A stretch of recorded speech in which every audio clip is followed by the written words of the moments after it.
un verset dans le Coran attire l'attention sur une caractéristique très importante des montagnes, la fonction de prévention des chocs dans la terre.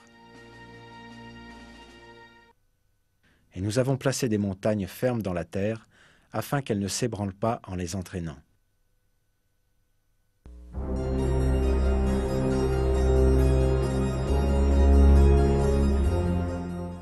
Et la géologie confirme aujourd'hui cette caractéristique des montagnes.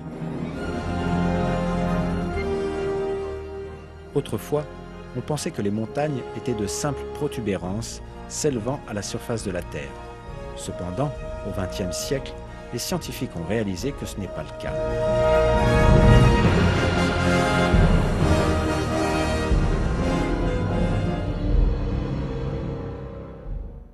Les parties connues comme étant les racines des montagnes s'étendent aussi profondément que 10 à 15 fois leur propre hauteur. Par exemple, le mont Everest, dont le sommet culmine à environ 9 km au-dessus de la surface de la Terre, possède une racine profonde de plus de 125 km.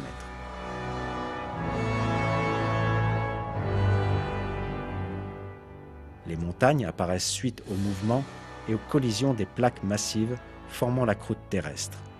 Quand deux plaques entrent en collision, la plus solide glisse sous l'autre, celle du dessus se tord et forme des hauteurs et des montagnes. La couche du dessous avance dans les profondeurs et forme une extension profonde vers le bas. Ces extensions sont les racines des montagnes.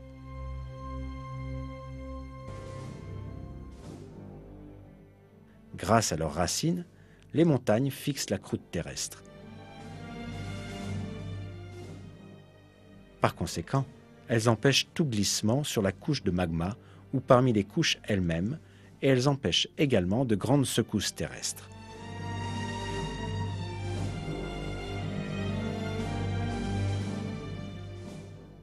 Avec ces caractéristiques, les montagnes peuvent être comparées à des clous maintenant des planches de bois ensemble.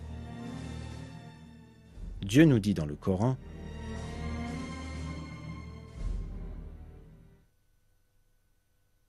N'avons-nous pas fait de la terre une couche et placé les montagnes comme des piquets ?»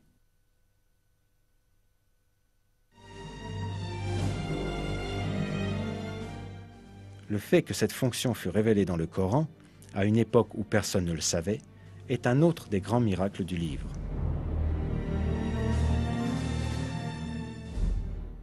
S'il n'y avait pas l'effet fixant des montagnes, le sol ne tiendrait pas à la surface de la terre, l'eau ne s'accumulerait pas dans le sol, aucune plante ne pousserait.